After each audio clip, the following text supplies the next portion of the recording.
Today we're going to be talking about CPR basics. What does CPR actually stand for? Cardiopulmonary resuscitation. Cardio, I want you thinking heart. Pulmonary, I want you thinking the lungs. And then resuscitation is another way of saying revive.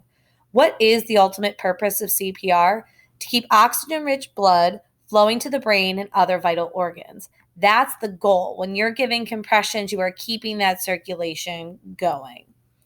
When should you use CPR? The goal is to try and help return a patient from cardiac arrest, the point at which their heart has stopped beating sufficiently for normal blood flow, and is used when the patient is showing no signs of life or breathing. Did you know that 88% of cardiac arrests occur in the home? What does this mean for you?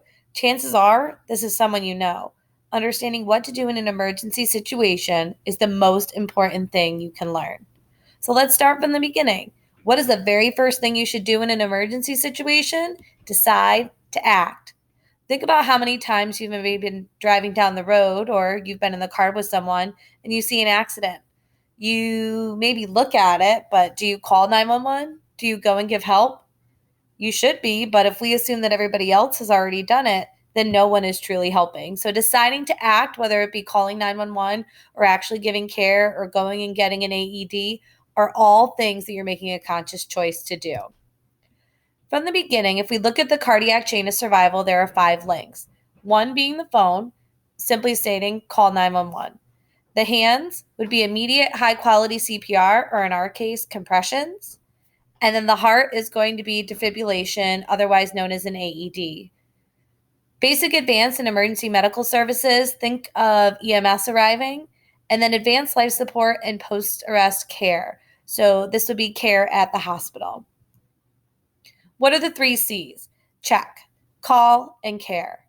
Check the scene for safety. You don't want to put yourself in danger and get professionals 2 people to save instead of 1. 2, stand by the victim's side and ask loudly, are you okay? Call, you're not calling Ghostbusters here, you're calling 911.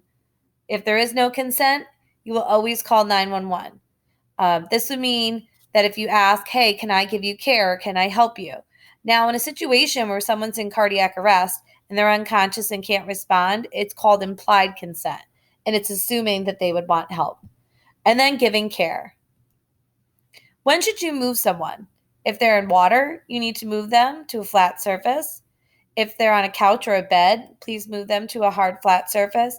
And then if they're on their back or the person is vomiting, you should roll them over to their side in what is known to be the Haynes position. You may also hear recovery position as well. What are universal precautions? This is treating all bodily fluids as if they are infected. What do we use to reduce our risk of this infection? Gloves, face masks, goggles. Think of science class when you wear aprons and you wear goggles to protect yourself.